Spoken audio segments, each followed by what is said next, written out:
Hello everyone, welcome to Brijesh science अड्डा। आज की इम्पोर्टेंट वीडियो आप सभी को लिए समर्पित है। साथियों, आज की वीडियो को आप लोग थंबनेल देखकर पहचान ही गए होंगे। आज की वीडियो में बात करने वाला हूं कि आप लोग बोर्ड एग्जाम में कैसे अपनी कॉपी को लिखेंगे और किस प्रकार से आपको कॉपी लिखना चाहिए। चलिए, आज की इस वीडियो को मैं शुरू करूंगा, लेकिन उससे पहले अगर चैनल पे पहली बार है सब्सक्राइब कर लीजिए। आज की वीडियो से आपको पता चलेगा कि बोर्ड एग्जाम में कॉपी कैसे लिखी जाती है। मेरे साथियों, कॉपी को लिखने के बाद कैसे पेपर से हल किया जाता है, सारी डिटेल्स में इस वीडियो में बताने वाला हूँ। देखिए, बोर्ड एग्जाम 2023 का पेपर हम सभी के सामने है, जिस पेपर का कोड है 801 ब्रैकेट में DC। इसको बोलते हैं पेपर कोड। क्या बोलते हैं साथियों? पेपर कोड है जो ये होता है, इसे बोलते हैं पेपर कोड। आई होप आप लोगों को इतना पता चल गया होगा। पूर्णांक आपका 70 का होता है साथियों। 3 घंटे 15 मिनट का समय आपको पेपर के लिए मिलता है। ये पेपर आपको मैं इसलिए हल करके दिखाऊंगा चूंकि मैं बताऊंगा हिंदी का पेपर है। सबसे पहले आपका हिंदी का पेपर पड़ेगा। इस वीडियो को अंत तक जरूर देखिएगा। देखिए, आपका जो पेपर है उससे पहले पेपर को मैं समझा देता हूँ, उसके बाद आपको क्या करना कैसे करना है मैं आपको बता देता हूँ। देखिए, पेपर में लिखा हुआ है, देखो इसको 15 मिनट जो आपको मिलता है साथियों, इसको पढ़ने के लिए मिलता है। पढ़िए, पेपर को पढ़िए, तभी आप अच्छे से समझ पाएंगे। देखिए, इसमें लिखा सभी प्रश्न करना अनिवार्य है, मतलब सभी प्रश्न आपको। इस प्रश्न पत्र के 2 खंड है, खंड आ तथा खंड बा। खंड आ में 1 अंक के 20 बहुविकल्पीय प्रश्न है, इसको जरूर देखिए। जो आपके बहुविकल्पीय प्रश्न है उसको आपको OMR शीट पे करना होता है, जो आपको अलग से कॉपी टाइप की दी जाएगी। लिखा हुआ है जिसको उत्तर के OMR शीट पे करना होता है। खंड आ के प्रत्येक प्रश्न का निर्देश पढ़कर केवल प्रदत्त OMR उत्तर पत्र पर ही चिन्हित करना। मतलब मान लो अगर एक प्रश्न है, उसके 4 ऑप्शन सही है, तो उसका नंबर अभी करके मैं आपको बताऊंगा। इसके बाद लिखा है इरेजर अथवा व्हाइटनर का प्रयोग ना करें। इसको विशेष ध्यान दीजिए। बहुत लड़के क्या करते हैं, गलत करने के बाद व्हाइटनर लेकर जाते हैं, इरेजर से मिटाल देते हैं। उनकी बहुत बड़ी गलती होती है, वही लड़के अधिकतर फेल हो जाते हैं। फिर लिखा है प्रश्न के अंक उसके सम्मुख अंकित हैं, मतलब जितने अंक आप करके आएंगे उसके सम्मुख उसके सामने होगा। फिर लिखा खंड बा में 50 अंक के वर्णनात्मक प्रश्न है, मतलब जो आपको थ्योरी के रूप में लिखना है। खंड बा में सभी प्रश्नों के उत्तर एक साथ ही दें। फिर प्रथम प्रश्न से आरंभ कीजिए तथा अंतिम प्रश्न तक करते जाइए। जो प्रश्न न आता हो उस पर समय नष्ट नहीं कीजिए। इस विशेष ध्यान को इसको पढ़ लीजिए। लिखा भी है जो प्रश्न न आता हो उस पर समय नष्ट ना कीजिए। यही लड़के सबसे ज्यादा बेवकूफ़ी कर जाते हैं। जो प्रश्न नहीं आता उसमें भी अपना दिमाग लगा लेते हैं। भाई नहीं आता उसे छोड़ो, अगला प्रश्न कीजिए। समय आपका इंतजार नहीं करेगा, इसलिए आप समय का नष्ट मत कीजिए। आइए आगे मैं आपको बताता हूँ पेपर कैसे आता है। अब आपके इसी प्रकार से 20 प्रश्न होंगे। इसी प्रकार से क्या होंगे साथियों, 20 प्रश्न होंगे। जैसे लिखा शुक्ल युग का नामकरण किस विद्वान के नाम पर किया गया है। अब जो आपका सही होगा उसको कर दीजिए। रामचरण शुक्ल है, आचार्य रामचंद्र शुक्ल हैं, जो भी आपको सही हो। अब इसे एक लड़के ने मुझे पेपर दिया है जिसकी मदद से मैं आपको समझा पा रहा हूँ, उसका मैं बहुत बहुत धन्यवाद करता हूँ। तो साथियों, पेपर आप सभी की जो समकक्ष है, इसी प्रकार से आपके पास कुछ पेपर आपसे पूछा जाता है। 20 प्रश्न ऐसे होंगे। अगर आप लोग कमेंट करेंगे पूरा हल करके मैं आपको बहुविकल्पीय भी दिखाऊंगा। ऐसे कई सारे पेपर मेरे कई सारे सेट हैं। तो चलिए, अब मैं आगे बहुविकल्पीय आएगा उसको आपको, जैसे मान लो कि पहले का B नंबर से, तो जो आपके ओमार होगा B नंबर पे भैया गोला कर दीजिएगा। पूरा अच्छे से काली पेन से कीजिएगा, बहुत बेटर रहेगा साथियों। काली पेन से कीजिएगा, बहुत बेटर रहेगा। चलिए आगे बढ़ते हैं, किस प्रकार के प्रश्न आते हैं। सेक्शन ए मतलब खंड आ में जो आपका प्रश्न आएगा, आपको समझ में आ गया, वो विकल्पीय आएगा, उसे OMR शीट पे करना होगा। आइए आगे देखते हैं क्या आता है। अब छात्रों, शुरू होता है खंड बा, जिसे बोलते हैं सेक्शन B। वर्णनात्मक प्रश्न का मतलब होता है साथियों, इसका वर्णन करना है। यहीं से आपको कॉपी में लिखना है। खंड बा को कॉपी में लिखना है। इस प्रकार की कॉपी आपको मिलेगी, अच्छी कॉपी, इससे बेटर कॉपी मिलेगी। मैं आपको थ्योरी समझाने के लिए यहाँ पे कॉपी लेकर आया हूँ। खंड बा आपको करना रहता है। लिखा है निम्नलिखित में से किसी एक दो गंधांश देख के रखेंगे अथवा करके लिखा हुआ है, या तो इसको कीजिए या तो इसको कीजिए, मतलब ये वाला, इसमें से एक आपको करना है। पहला देखिए कैसे क्या है। लिखा है विश्वास पात्र मित्र।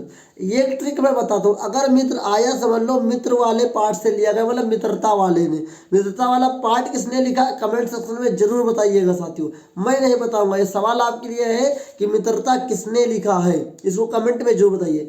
मित्र लिखा, मित्रता से लिया गया होगा। अब सवाल कैसे पूछेगा, सवाल लिखा है उपयुक्त गंधांश का संदर्भ लिखिए। अब देखिए संदर्भ कैसे लिखा जाता है मैं आपको बता देता हूँ साथियों। सबसे पहले आपको क्या डाल देना है, मान लो सबसे पहले ये है, आप एक खंड बा कर रहे हैं तो पहले लिखेंगे खंड बा। क्या लिखेंगे, खंडबा। इस लाइन को वहाँ पे छोड़ देंगे। खंडबा करने के बाद आपको करना क्या है, खंडबा में आप पहला कर रहे हैं विश्वास पात्र वाला, तो सबसे पहले आप 1 नंबर डालेंगे और जो कर रहे हैं उसको लिख दीजिए, जैसे विश्वास पात्र वाला, तो विश्वास पात्र, अच्छी राइटिंग में लिखिएगा, मैं आपको थोड़ा समझाने के लिए, खराब राइटिंग भी हो सकती है, क्षमा चाहूँगा। उसके बाद डॉट डॉट डॉट डॉट लिखिएगा।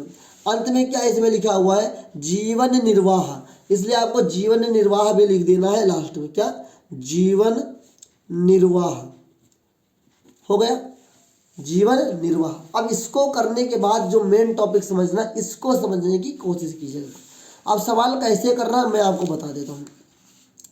देखिए यहाँ पे लिखा हुआ है उपयुक्त गंधांश का संदर्भ लिखिए। संदर्भ डालने के लिए आपको पहला नंबर यहाँ पे डालना होगा, देन आपको लिखना है संदर्भ। संदर्भ कैसे लिखा जाता है, तो लिखेंगे, अब गंधांश है तो गंधांश में लिखेंगे प्रस्तुत,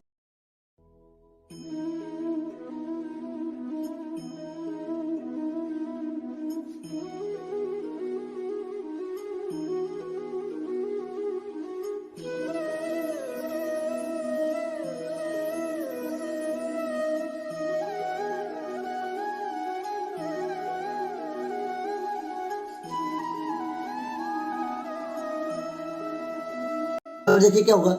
उसके बाद लिखा गंधांश के रेखांकित अंश की व्याख्या कीजिए। मतलब कि मेरे साथियों, जो आपका ये अंश है जिसके नीचे लाइन है, पूरी की व्याख्या नहीं करनी। पहले के पेपर में क्या होता था, पूरी की व्याख्या आते थे।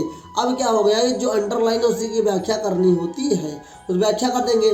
फिर लिखा लेखक ने विश्वास पात्र मित्र की तुलना से और क्योंकि, इसको पढ़ेंगे, इसका आंसर इसी में दे देंगे। अरे हिंदी इंग्लिश का ऐसा पेपर होता है साथियों, इसका 50% पेपर वही में होता है। इसको अगर अच्छे से पढ़ेंगे तो आप पेपर से ही हल कर लेंगे।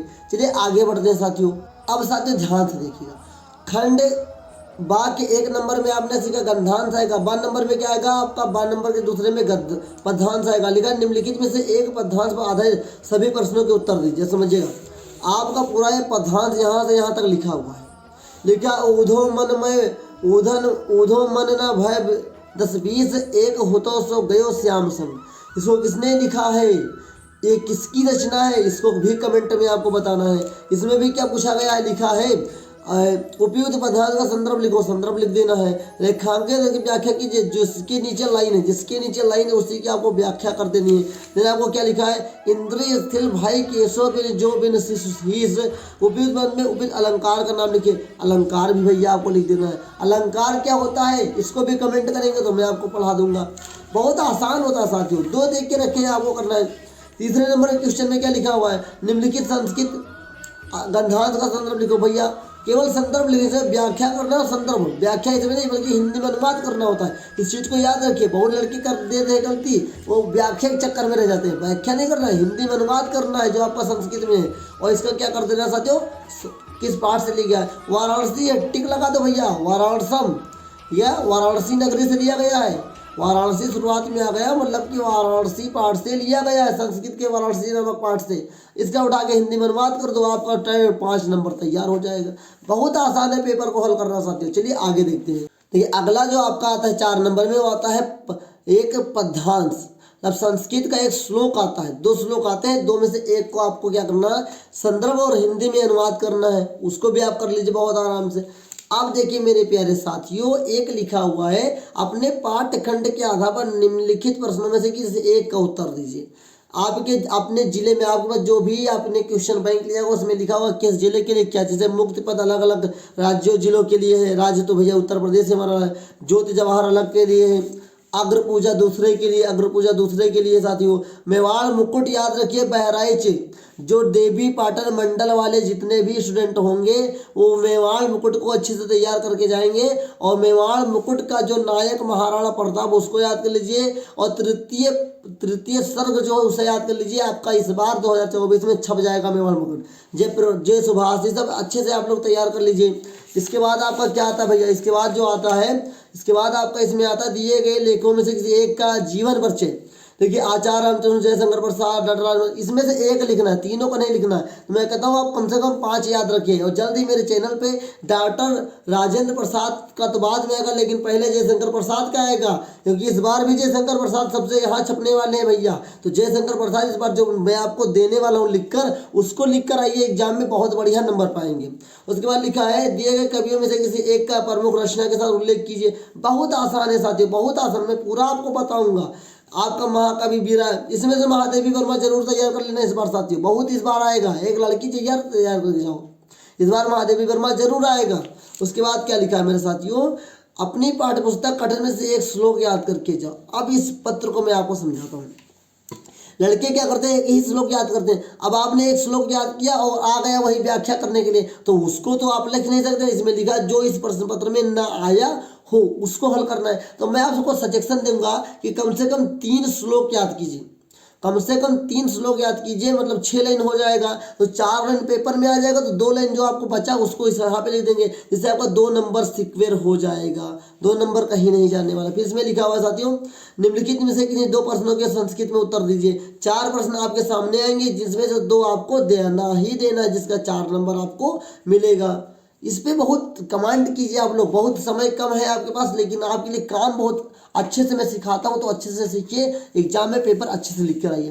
अब उसके बाद निम्नलिखित में से एक विषय पर निबंध लिखना है। समय शब्द सीमा 150 से 200 शब्द, बहुत 150 से 200 शब्द। देखो मैं आपको सजेशन दूंगा कि भैया ये निबंध वाला पार्ट मत छोड़ के आइए, 9 नंबर का सवाल है भैया। अगर जीवन परिचय छूट गया कोई बात नहीं, लेकिन आप अपना निबंध मत छोड़ कर आइएगा, क्योंकि 9 नंबर आपके इसके बदले मिलेंगे। विज्ञान, बेरोजगारी, जल तो जीवन, विद्यार्थी जीवन में अनुशासन, सबसे मैं आपको सजेशन दूंगा कि इस बार विज्ञान और जल नहीं, बेरोजगारी की समस्या समाधान इतना तैयार कर लो, एक फंस जाएगा इसमें से भाई साहब। इस बार जरूर आपके एग्जाम में आने वाला है, और मैं आपको निबंध भी कराऊंगा, तो मेरे चैनल के संग जुड़े रहिए। मैं आपको जो बताना था पेपर में कौन कैसा आता है मैंने आपको बता दिया, मैंने बता भी दिया कि कैसे आपको क्या लिखना है।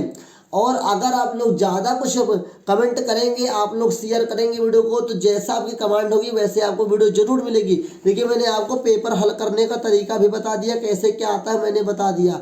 आई होप आपको समझ में आया होगा पेपर किस प्रकार से हिंदी का आता है, क्या क्या लिखना होता है, क्या क्या नहीं लिखना होता है, कैसे पेपर को हल करना है, आप लोग समझ गए होंगे। अगर वीडियो को अच्छी लगी हो तो लाइक कर दीजिए, अपने दोस्तों तक शेयर कर दीजिए, और जहाँ तक हो सके इस वीडियो को शेयर कर दो। यूपी बोर्ड में इस बार BGS साइंस अड्डा का तहलका है तो है, और रहेगा भी साथियों, क्योंकि आप लोगों का ही प्यार है। शेयर कीजिए इस वीडियो को और इन्फॉर्मेशन को शेयर कीजिए। मिलेंगे नेक्स्ट वीडियो में, तब तक के लिए जय हिंद, वंदे मातरम साथियों।